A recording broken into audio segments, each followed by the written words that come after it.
Okay, so last class we were talking about different ways in which we think about causality. We're still talking about inference to the best explanation. We have a phenomenon, we have a situation, you have a flat tire, your car doesn't start, you want to try to figure out the root cause, okay, root cause analysis. There may be different reasons as to why your car is not starting, why you have a flat tire. Inference to the best explanation is you're looking at the evidence which best fits the situation that you're trying to explain. So I want you guys to apply that to your analysis of pseudoscience and conspiracy theories.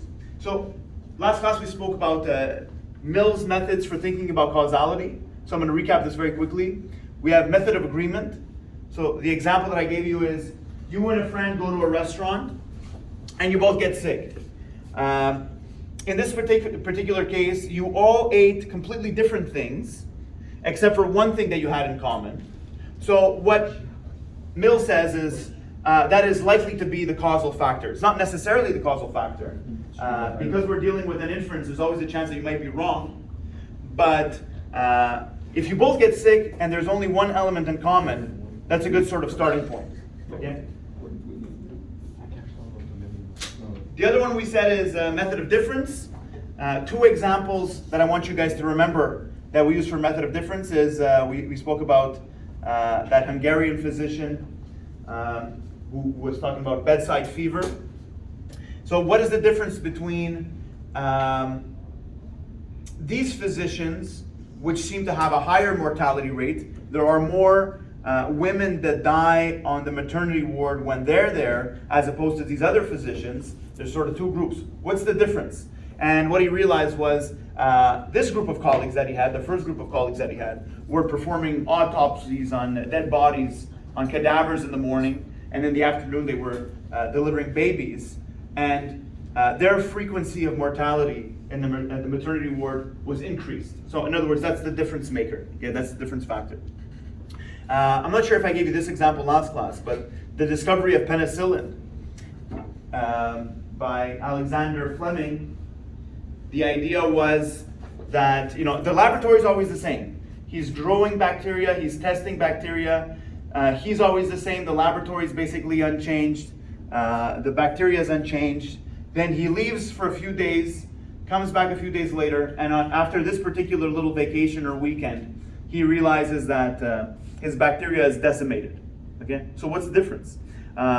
What caused this phenomenon? What caused this sort of anomaly? And what he realizes, you also have to appreciate the willingness to, the careful thinking. He could have just sort of discarded the bacteria, and what he had was basically a rotten orange sitting on his desk.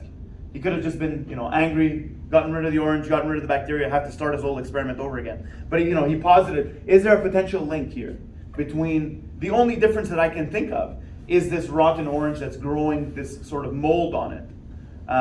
Is there a potential connection between this orange and my bacteria cultures being sort of decimated? And there was, okay? That was the difference maker. The penicillin spores that were coming out of that orange was the causal factor. So that is a sort of a serendipitous situation. Okay, one of the greatest medical discoveries happened accidentally. Then we spoke about the combination of these two, because you don't always have a sort of an idealistic data set where everything is different except for one factor. That's what we had with method of agreement. Or everything is absolutely the same except for one factor. That would be method of difference. The world is a little bit much more sort of complicated and chaotic. You don't have these sort of perfect data sets. So what we need to do is combine both. So we have method of agreement and difference. This, I said, is what we have to do if we're making any therapeutic claims. Okay, this technique or this molecule is going to have so-and-so therapeutic benefits. You can only establish that if you compare that to, let's say, a placebo. Otherwise, your claim about a therapeutic benefit has no validity whatsoever. Okay, this is sort of the gold standard, the minimal standard. Okay, then we spoke about correlation.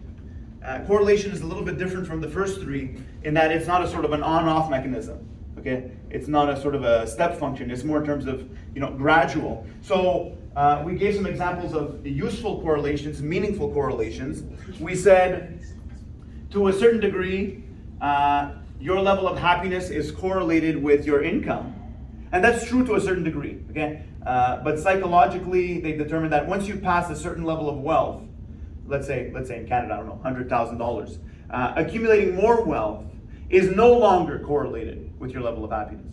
Okay, you can talk about there's a meaningful correlation between how many grams of fiber you eat in a week and how long you're going to live. Yeah, go ahead. Is that like a genuine scientific study that was done where after reaching a certain threshold, it stops affecting? I think there are studies in psychology and behavioral economics that say, like, even when you come to motivation of employees, if you want to get more productivity, increasing their salary is going to be correlated with an increase in productivity, but at one point it sort of levels off. So increasing their salary further is not going to increase their productivity. You have to sort of tap into other motivating factors like autonomy and creativity, and then you start to get a little bit more productivity. But yeah, so we generally have this idea, let's say going back to that example, that wealth and happiness are linear, because it is true that if you're destitute and you're very, very poor, you might be miserable. It's hard to be happy. And it's true that as your standard of living increases, you are happier. But at one point it does sort of level off. Okay, so that is to say, there is a correlation within a certain range. Okay, within a certain range, you might say there is a correlation between how many meaningful relationships you have and if you're able to, let's say, quantify your level of happiness. If you're able to do, let's say, a survey on happiness, people that have more meaningful relationships, friends and family, will report, generally speaking, being happier. We said that we can contrast that with, let's say, what would happen if you correlate Facebook friends, how many Facebook friends you have, with happiness, and you might find that actually there's no correlation, because it's irrelevant to your level of happiness one way or the other. Having 5 Facebook friends or 5,000 Facebook friends doesn't really alter in any meaningful way your level of happiness one way or the other. Okay. You can also, let's say, correlate things like one of the examples I gave you was a correlation between a person's religiosity and their intelligence. Generally speaking, there is a reliable correlation, a reliable negative correlation. That is to say, generally speaking, the more intelligent somebody is, the less likely they are to be religious. Okay? But the point is with the correlation, is that necessarily true? No, it's not necessarily true. Correlation does not imply causation. You can, in the same way, you can think of somebody who is highly educated and highly religious. That would be the exception. And somebody who is not very intelligent but not very religious. In the same way that you can say, generally speaking, there's a correlation between how much money you make. How much education. Generally speaking, the more education you have, the higher your annual income. That's generally true. There's a pretty good correlation there. Is that necessarily true? No. You can imagine somebody who is highly educated but quite poor, in the same way that there are some instances where you have somebody who is low level of education but quite wealthy. Yeah. Then we can talk about all sorts of bogus correlations, or correlations that seem as though they're correlated but are due to sort of other factors. One of them being, we said, there's a correlation between ice cream sales and violent crimes. That's true. There is a correlation between ice cream sales and violent crimes. Is that because one causes the other? No, it's because both of them are caused by, in part, longer days, warmer weather. Again, summertime, there's more ice cream sales, and there's more chances for people to, commit crimes, get into sort of violent altercations. In the same way that you can correlate, therefore, anything with summer to ice cream sales. You can correlate drownings with ice cream sales, and you will find that there's a correlation, okay? But not because they are causally connected.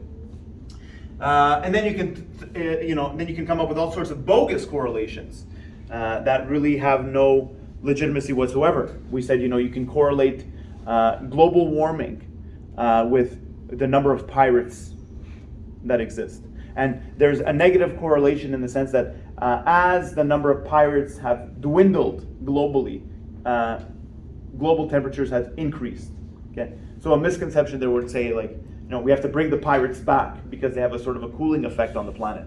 That would be a complete misconception. Okay, so what I want to talk about now is what are some ways in which we get confused about causality, that we jump the gun, that we convince ourselves or we try to convince other people that there's a causal connection when actually there isn't. Okay, this is where you start to get all kinds of superstitious ideas and connections that don't actually pan out. So here's one. Okay, we said misidentifying relevant factors. This is a pretty straightforward one. You can say, okay, we all went to this restaurant and we all got sick. Well, why did we all get sick? You might say, well, one common factor was we all took turns wearing the sombrero hat in the restaurant. That might be a common factor, but is it a relevant factor? No, it's not a relevant factor. What would be the relevant factor was, what did you guys all eat in common? That might be the causal factor. Okay, here's a good one. Mishandling multiple factors. You can't really see it there. There's a little image of the Titanic there. It's going to go in there, it's going to crack in half, and it's going to sink. So why did I put the Titanic? I think the Titanic captures it. So, well, why did the Titanic sink? Okay, what was the cause of, what were the factors, what were the causal contributing factors that made the Titanic sink? And the basic answer is, you say the Titanic sunk because they hit an iceberg. Yeah, that's true, but it is not sufficient that it just hit an iceberg, because they've ran the simulation many times, and they figured that if the Titanic would have hit that iceberg, full speed, dead center, head on, okay, the Titanic would not have sunk. So hitting the iceberg was one factor, but it's more than just hitting the iceberg. The Titanic sunk because it hit the iceberg in just the right way, okay, at just the right speed, at just the right angle, okay. That in some sense, the fact that they attempted to miss the iceberg led to the perfect circumstances that were required to sink the Titanic, okay? Because there were so many compartments underneath it. It was called the unsinkable ship, and it sunk on its maiden voyage. Okay? So I find it's a little bit funny there. I find that amusing. Okay, and why that is because it had all of these compartments underneath it for buoyancy, and it was calculated that, let's say it had 10 of these compartments. For it to sink, you would have to you'd have to have a catastrophic failure in, let's say, 7 of them. And that's precisely what happened.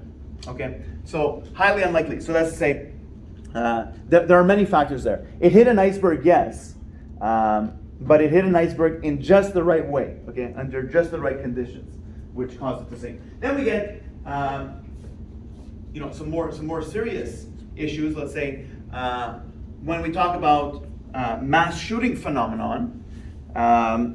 It seems to be a reoccurring phenomenon, especially in the United States.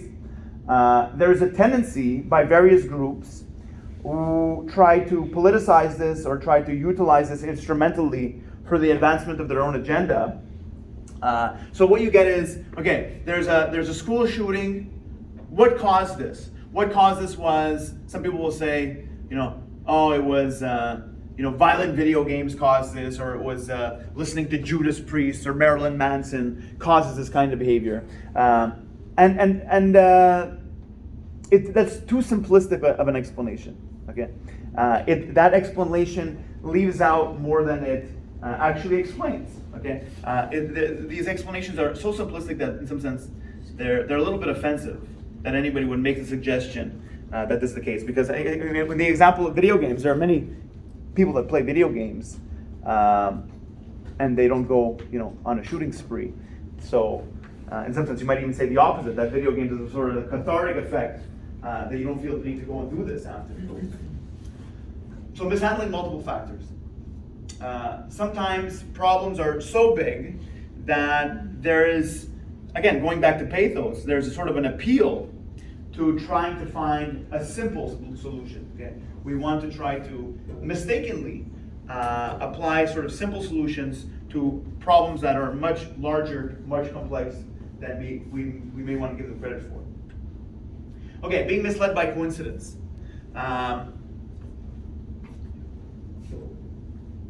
Again, this connects with sort of superstition. We like to make connections. Oh, this happened to me today because yesterday I crossed paths with a black cat, or this happened to me today because 2 days ago I broke a mirror. Yeah, it's possible. Okay. Again, you don't think about all the times when you have a superstitious, boon, which is supposed to increase your luck, but you're not any luckier.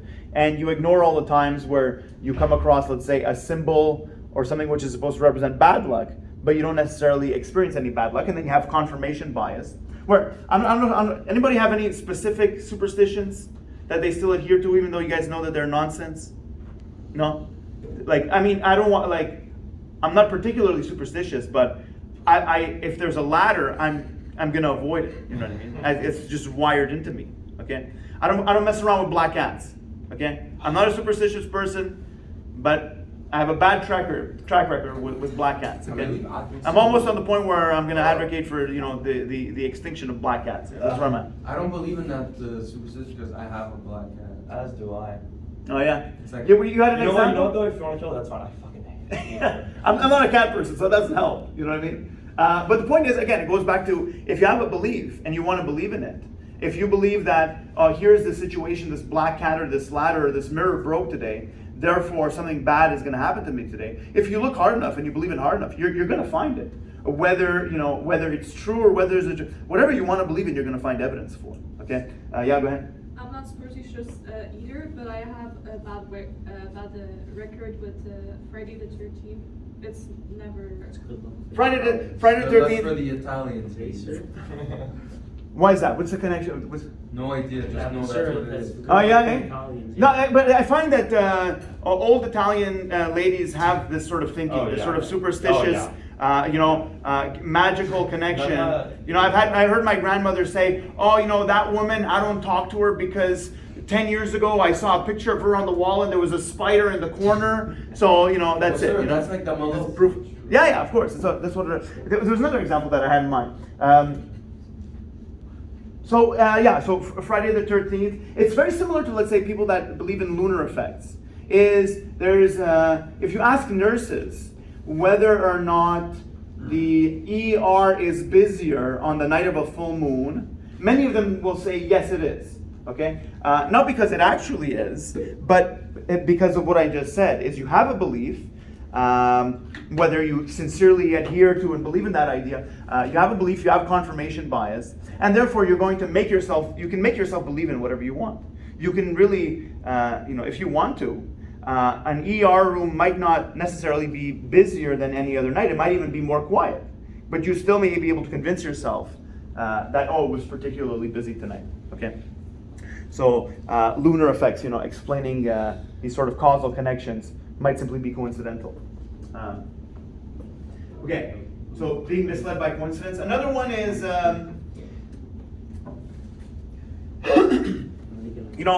astrologically we are connected. Astrologically we are sort of compatible, husband and wife.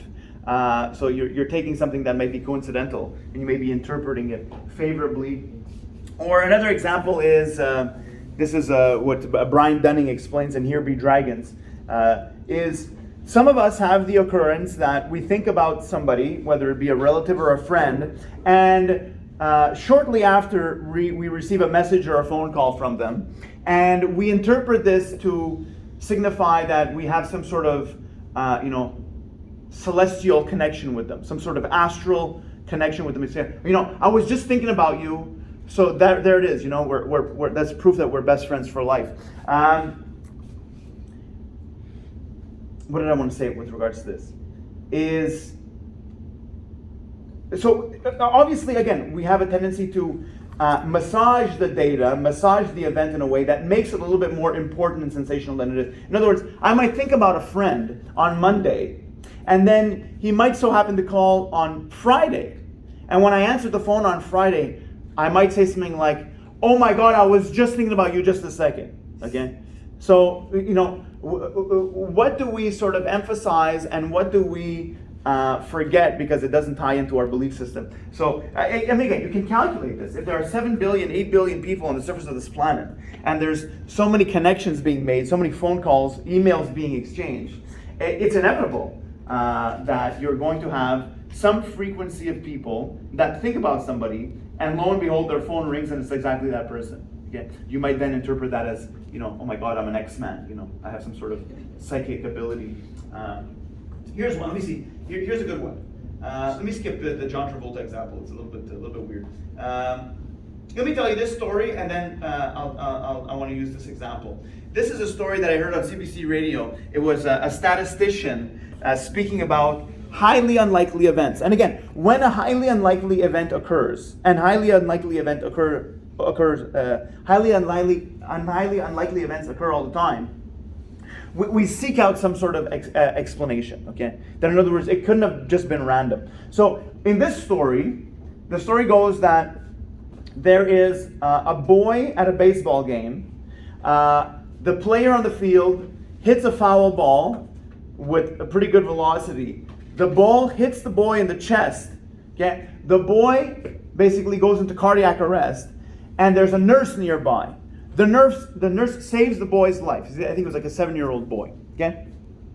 Then something like 10 years later, the nurse in the story is eating at a restaurant. She's eating, she starts choking on her food, she's choking to death. A boy runs over, saves her life, and it happened to be the boy that she saved 10 years earlier, okay? Now, again, the point is, when something like this occurs, we have to say, well, no, there's simply no other explanation. This is divine intervention. Okay, this is proof positive. But the statistician calculates it, that says you should expect some such occurrence to occur once in every, let's say, 30 years. Something crazy just like that. Okay, because there are so many interactions with so many people that there is nonetheless. Person or just in general in the world? In general, you're going to have some sort of repetition of that story, let's say once every generation. Okay. Let me give you this story to sort of explain this. We're talking about ways in which people get confused about causal connections. Okay. So this is a good one. Trying to draw a connection between high voltage power lines, living in proximity to high voltage power lines, and in this case, childhood leukemia. Okay, so let me just sort of read it. A Swedish study in 1992 tried to determine whether power lines caused some kind of poor health effects. The researchers surveyed everyone living within 300 meters of high voltage power lines over 25 years, looking for statistically significant increases in rates of over 800 ailments. Now you already start to see something, okay? I'm not sure exactly what they're defining as high voltage power lines, but 300 meters on either side of it, it looks like you're covering quite a bit of territory. Over 25 years, you're covering quite a large duration of time. And over 800 medical conditions, you're testing for quite a bit. Okay? So the point, what we're going to see is that what happens is you introduce the chance that something may look like it's causally connected, just because your study is so wide. This is what we call a survey that is very, very sensitive. You know what I mean? It's like if you have a radar on a ship or something like that, that is very, very powerful and has a very, very large sort of radius of scanning. What you're going to do is, because it scans so much, it may pick up on things that might not actually even be there. Okay, so it's not specific. It's highly sensitive. Okay, so we're going to contrast that. The study found that the incidence of childhood leukemia was 4 times higher among those living closest to power lines, and it spurred actions by spurred a call for action by the Swedish government.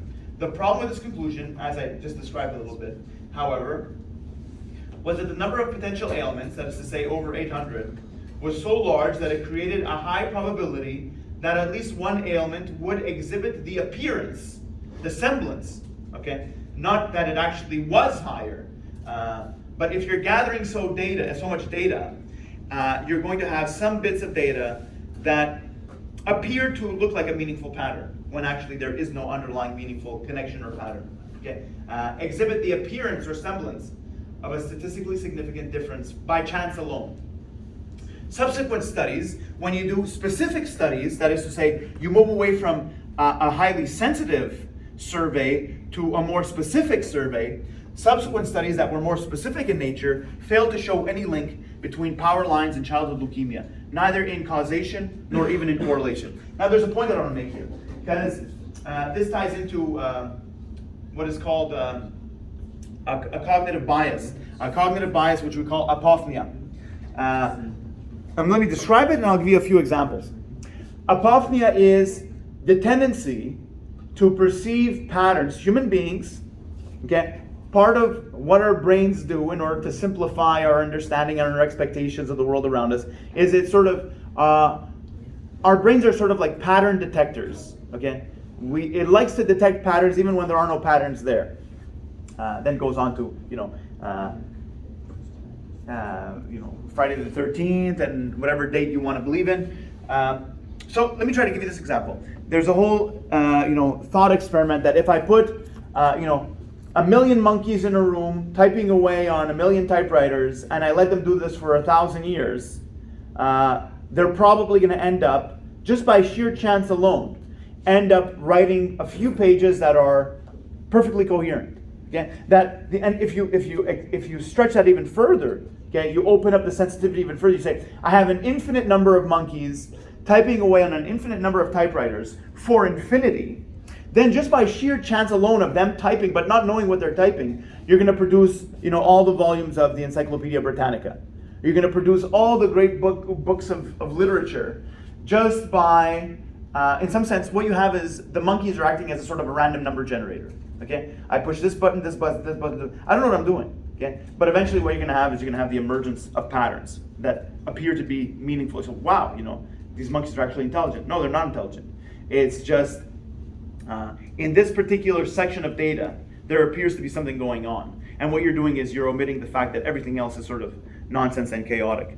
So I can do that. You know what I mean? I can have my daughter just bang away on my laptop, and then I'll just print out whatever she's bang. And if I come to you, the more I sell you the story, the more you're going to find patterns in it. If I say, this was a secret code written by the Zodiac murderer in San Francisco, and it's a code that the police were never able to decipher, let me see if you can pick up any patterns in it. If you look at it hard enough, with enough will and with enough imagination, you're going to start to find patterns in it, even though it's otherwise useless data. Okay? So we do this all the time. Let me see, I've had another example. Okay, same thing, I guess, with, let's say, anything which is chaotic. You can look at, let's say, financial track records of a stock, and if you look hard enough, you're going to believe that you've discovered some sort of underlying pattern. Okay, and if you give it to somebody else, they might discover the same pattern. They might discover another pattern. The more willingness and eagerness you are to believe in it, the more you're going to find something there. Let me give you another example. It's a little bit unrelated. Yeah, I'm not sure, but I think it might work. Is same thing with the placebo effect. Okay, the more I make the placebo theatrical, the more you're going to feel the effect of the placebo.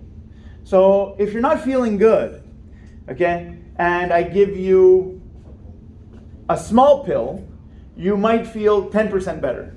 If I give you a pill that's a little bit bigger, you're going to feel 12% better. If I give you an injection, an injection is a little bit more sensational, you're going to feel 15% better.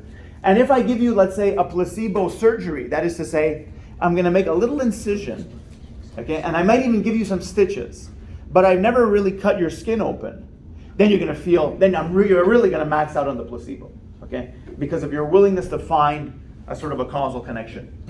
And it works. Okay. So apophenia is the human tendency to perceive meaningful patterns within random data. And this triggers what is called the Texas sharpshooter effect, which is you have random data, and then within that random data, you're going to reinterpret the random data in a way that fits, in a way that works. So what you have is sort of a joke here. The Texas sharpshooter is he's going to shoot randomly into the side of a barn, and then he's going to draw the bullseye target over the densest clusters after the fact. Okay, so it's an interpretation that happens after the fact, conveniently. Okay. Okay, confusing temporal order. This has a fancy Latin name that I don't want you to remember. It's called post hoc ergo propter hoc. After it, therefore because of it. Okay? I was feeling bad. I took cold effects. I felt better. Therefore, tendency is to say cold effects works. Cold effects is effective. I was feeling shitty. I went to see the doctor. The doctor gave me a sugar pill. I didn't know it was a sugar pill. I felt better. Therefore, this doctor has the good stuff. Okay? Here's a few examples, and then I'll try to give you maybe another concrete example. Obviously, nobody would say, I did poorly on the exam, therefore there was something seriously wrong with the exam. Okay? I took echinacea, and 2 days later my cold was gone. Therefore, echinacea had a causal effect on my cold going away. What are you not admitting as another potential explanation, which is I would have gotten better regardless, okay, of whether I took something or not. I did take something, so now I am giving credibility to this thing when maybe it had no causal effect, okay? And that's obviously observable with a placebo. You attribute it, you attribute feeling better to the placebo, but that's what it is, a placebo. Let's give this example, okay? Famous Brazilian footballer Pelé died recently. Was on a performance high.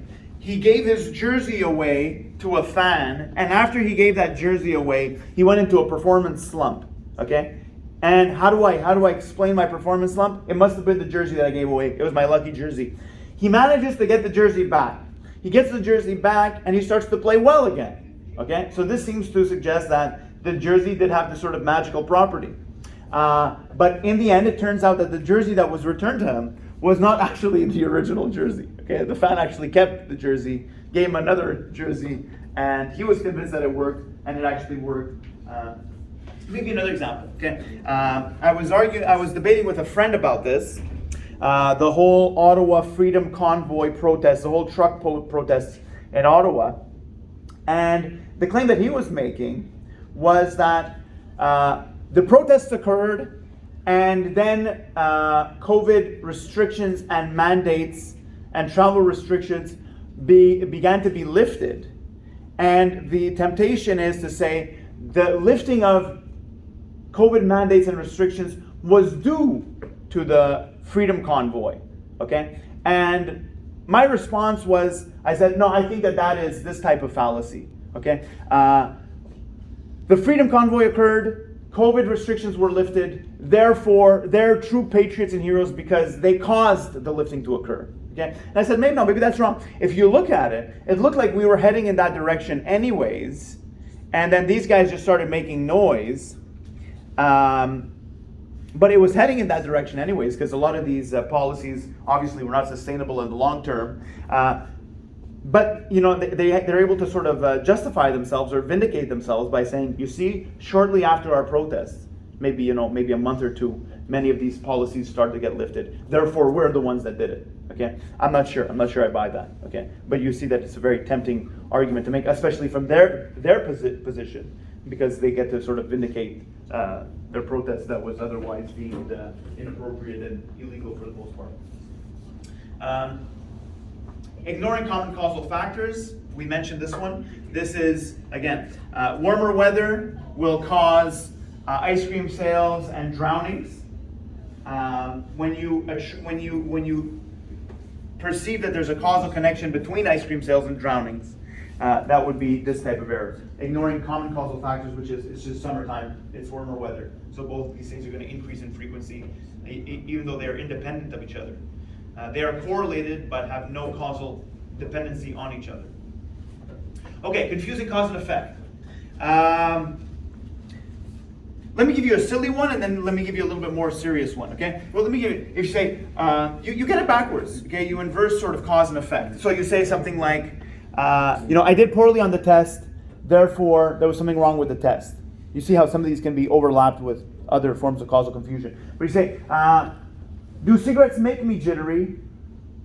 Or do I get the jitters? Or do the jitters make me reach for a cigarette? Which one is it? Sometimes it's not obvious. Which causes which? Let me give you this example.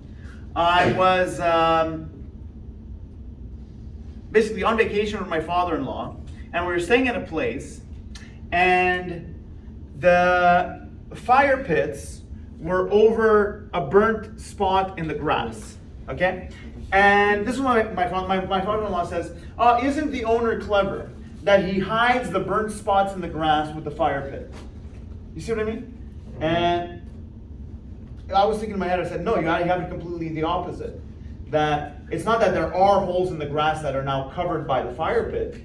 The fire pit are the causes of the holes in the grass, okay? And then, yeah, obviously, after the fact, if you're mowing the lawn and you have to move the fire pit, you're going to return the fire pit to the hole in the grass.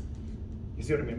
Maybe I'm a little bit more excited about this than you guys are this one. But the point is, initially, the fire pit caused the hole in the grass, and then maybe the hole in the grass causes the fire pit to go back there to be returned to the same spot, but it's not the inverse. And then obviously, let's say this is what you get if you want to talk about something a little bit more serious. Is there's an argument which I touched upon last class. Let's say levels of policing in black communities in the United States. And what you get from, let's say, hardcore conservative people is there are higher levels of policing in black communities because there's more crime. Okay? But is that true, or is that policy in some sense a function of this inverted thinking? That if you're going to put more police in a community, you're going to find more crime. And then same thing about, let's say, claims of incarceration. Some racial groups are disproportionately, constitute a disproportionately higher percentage of the prison population, and an unthinking person who is not willing to consider further explanatory factors, you might simply say, well, it's just because they commit more crime, which is simplistic and flawed causally. Okay, and then you see it becomes a sort of a vicious causal cycle. You think they commit more crime, so you're going to police them more. You police them more, you're going to find more crime, and it just goes on like that. Okay. So, but is it true Well, it is true that let's say black and Hispanic people, especially in the United States, are disproportionately higher population in prisons. Okay. The other part, I don't think there's no evidence to suggest that it's true. And if it is true, there are, some people would obviously, let's say, a racist person would say, well, that's because there is a sort of a genetic predisposition there. But then in doing that, you're excluding all kinds of other factors, which are, let's say, lack of education, lack of opportunity, which are better explanatory factors than to simply just use the race card, which is okay. Let me skip over this one. Okay, confusing necessary and sufficient conditions. Let me go over this one quickly, and then I just want to talk about testability. Okay, false positives and false negatives. But we sometimes get this wrong. Let me give you an example. Is if you say what makes somebody happy? If you say money makes people happy, that is in part true. But there's also some sort of inadequacy with that recipe, okay? So saying money makes you happy would be saying that money is sufficient for happiness. That is to say, money and money alone equals happiness. But that's not quite true. You would say that would be confusing a necessary condition. You say money to a certain degree is necessary for happiness and well-being, but is not in and of itself sufficient for well-being. So sometimes we get those wires crossed, okay? So some people say, I want to be happy, therefore I need money, and they think that money is in and of itself a sort of a guarantee to happiness, when only it's sort of a part of the recipe, okay? So you are confusing a necessary condition for a sufficient condition, and sometimes we inverse these, okay? So it would be saying something like, if I want to make a cake, I need eggs, I need water, I need flour, I need sugar. These are all necessary ingredients. But eggs alone will not give me a cake. Okay? Sugar alone does not give me a cake. So they are necessary but not alone sufficient for making a cake, in the same way that you would say, you have placed too much emphasis on money and you're not happy because you made money, let's say, your only primary directive and you might have forfeited other things which are also necessary for being a happy person. It's So- just like when you're poor, like when you're poor, you see money like a source of happiness. But those who have money, it's just like a normal lifestyle for them, so they have other worries. Yeah, so that's interesting. Then you get into sort of the effect creates the cause, and the cause creates the effect, which is that's what we call the luxury trap. The luxury trap is you have more money so you can buy more things, but now if you can't afford these other things, now you feel like as though you're missing out and you feel bad, whereas previously you didn't have them and it didn't bother you. So that's a sort of a luxury trap, is you have more things to think about, you have more obligations that aren't necessary and weren't necessary for you at the first stage, but now at the second stage, you've artificially increased your standards, and that can also backfire. Yeah, that's interesting. That's called the luxury trap. Okay, let me get into this here, okay? So if you say somebody has a big belly, therefore they're pregnant, okay? This would be a sort of, obviously a flawed, limited idea. That, you know, if that's your criteria for making that assessment, you're going to have a lot of false positives and a lot of false negatives. So let's consider this. What I want to do is talk about the limitations of any diagnostic, the limitations of any test. So suppose this is the retina of the eye, and I want to try to have some sort of camera, camera or software, or computer. I'm going to try to take a picture of the retina, and this camera and this software is going to map out all these vessels in the retina of the eye. So it might look something like this, okay? So in other words, is my camera doing a good job? Is my camera and my software doing a good job? And is it not doing a good job? Where is it doing a good job? Where is it failing to do a good job? Where is it doing a bad job, and so on, okay? Because any test that you do, any scan that you do, will always have some limitations, okay? Things are always prone to human error, and things are also technologically limited, okay? And there's always little things that can go wrong, little bugs in the system and so on. So suppose you're scanning the retina. The green would be what we call a true positive. That is to say, your image, your scan, is saying that there's a piece of retina there, and there actually is a piece of retina there. That is to say, you can independently confirm, independently of the scan, that there is a piece of retina there. So in other words, it's doing a good job, okay? It's saying that there's something there and there actually is something there. Then you have what we call a true negative, which is sort of like the gray, okay? The gray is, it's saying there's nothing there and there is nothing there. There is no piece of the retina there, okay? So that's all sort of the background, okay? So here it's doing a good job, here it's doing a good job, but here are the sort of the limitations of the test. We have a false positive. A false positive is the little pieces of red. That is to say, your image or your scan is suggesting that there's something there, like especially here and here, when actually there isn't something there. That's just sort of noise or, How do you know? well, again, you would have to do some other step to verify it. You know what I mean? Let's say I'm actually looking myself, into the person's eye, like as an optometrist, and I have this picture that was taken. I might be able to say, okay, no, and now I can verify independently and observationally that there isn't something there. So this would be a flaw, or in some sense, noise introduced by your system, by your diagnostic. And then you have false negatives. And you see the false negatives are mostly occurring with the really, really thin pieces.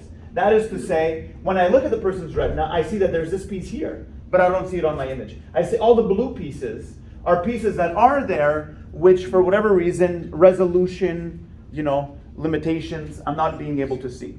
So we have to keep that in mind, okay? Whatever diagnostic you do as a result of technological limitations or even potentially human error are always whenever you're making a copy of something, whenever you're scanning something, whenever you are, even with your own eyes, even with your own waking eyes, you say, okay, I see this as blue, or I see, let's say, 10 people in the crowd, maybe there's 11 people, Even you yourself, when you look onto the world, we are also, with our own sensory capacities, prone to some degree of error, okay?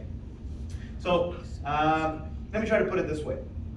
There are some situations, yeah, go ahead. Do you have to compare like the two photos? Because just when you show the first one without the sign, I could see the cleavage.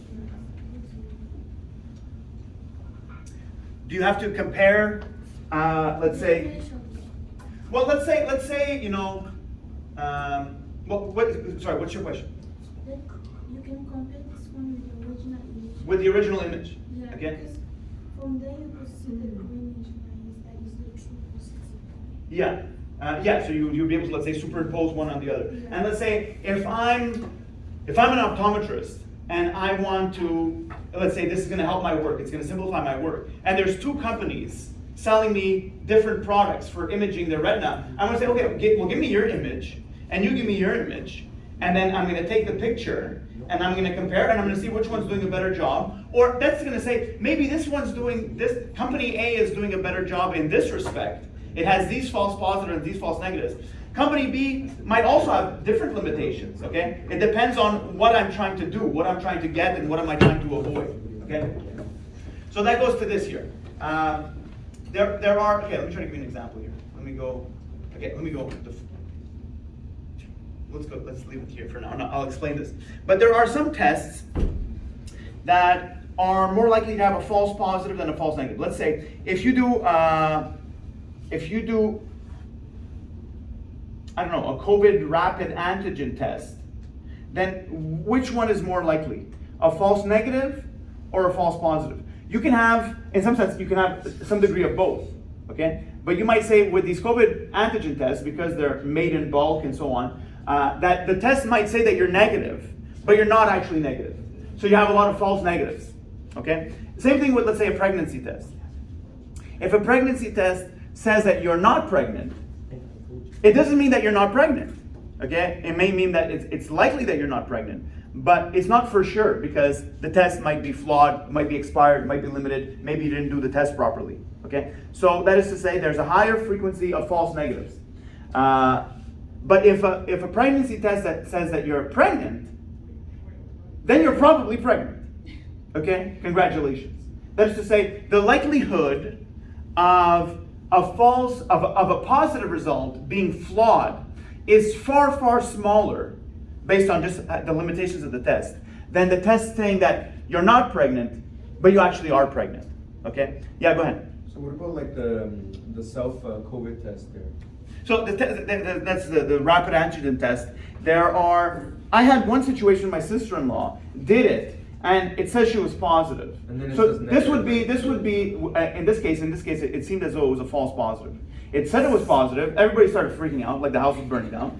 Then she went to do an actual, nose swab test. I don't know what it's actually called, and it came out negative. And her husband came out negative. Yeah. But did she actually have the signs? Did she have what? Sorry. The signs, like the signs and The symptoms. symptoms. No, she had no symptoms.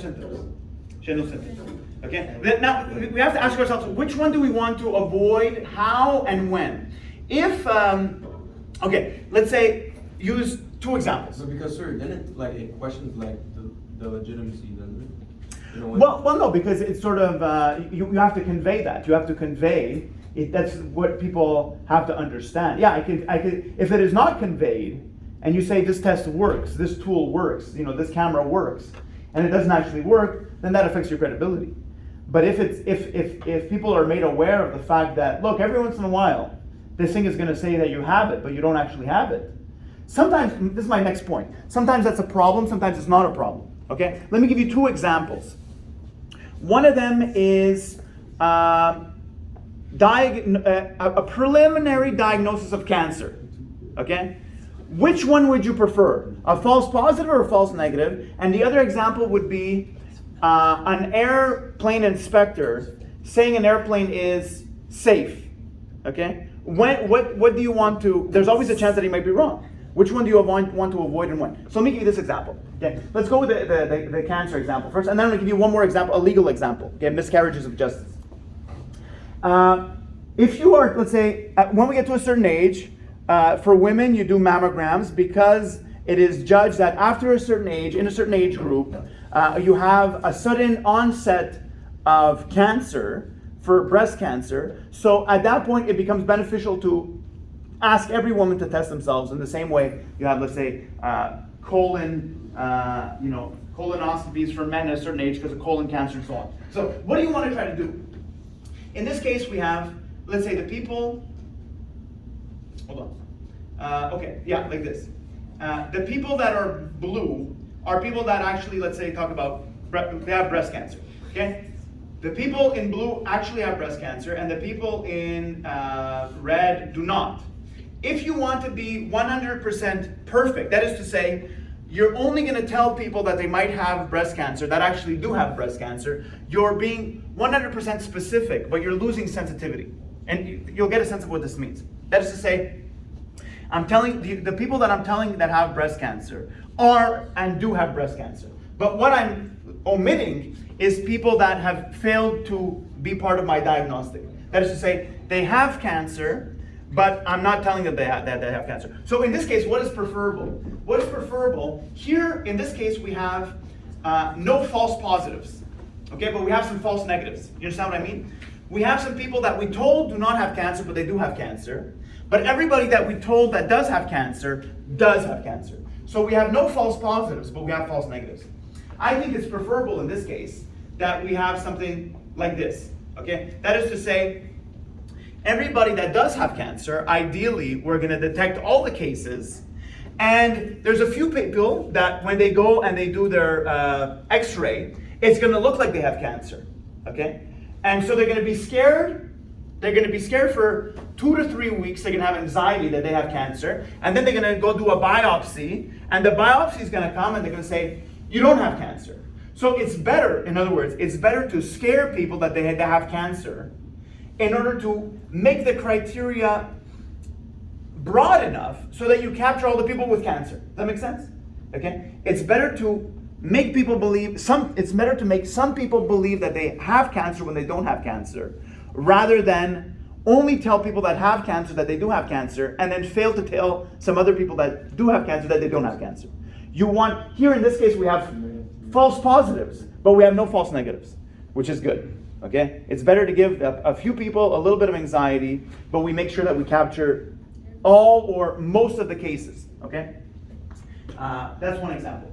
Now, consider the example of airplane inspection. Okay? Are all systems go? Is there a problem with this airplane or not an problem with this airplane? What do you prefer? In this case, we prefer, I think, let me ask it, is it similar to this or not? What do you want? Is it better to believe that an airplane is dangerous and not fit to fly? That is to say, it's better to ground a plane precautionarily than to, again, it's similar to this. You don't want a false negative. You don't want to say the airplane is safe to fly when it's not safe to fly. Because all systems, all tests are limited. People are stressed. This guy maybe had a bad night. He didn't sleep well. So it just maybe human error, maybe errors with the machinery. Maybe there's a little bit of dust that entered a specific scanner, that they use to see if there's any cracks in the wing, and it's just not working optimally. Okay. So again, that would be similar to this. It's on the whole better to make some airlines lose some profits by delaying them to make sure that they're safe. And they might be pissed off when you say, yeah, we thought your plane was dangerous, but it's not dangerous, it's safe to fly. That's good. It's better than saying this plane is safe and then it blows up in the sky. Yeah. Yeah, I just wanted to say, like, in that case, if you cannot see clearly, even though you might think like there's no problem, it's safer for you to say no. Yeah, exactly. Yeah, you take the sort of conservative route, the cautionary route, even if, and the idea is that if ever there's a slight doubt that you might be in this category, the protocol takes effect. You don't fly until we know for sure that it's safe, as opposed to gambling that it's safe. Okay, one more example is a little bit different. Is, let's say, in the legal system, which one do we prefer? You can have, if you talk about, let's say, a criminal case, one standard of justice is I'm only going to capture people that I know for sure are guilty of a crime.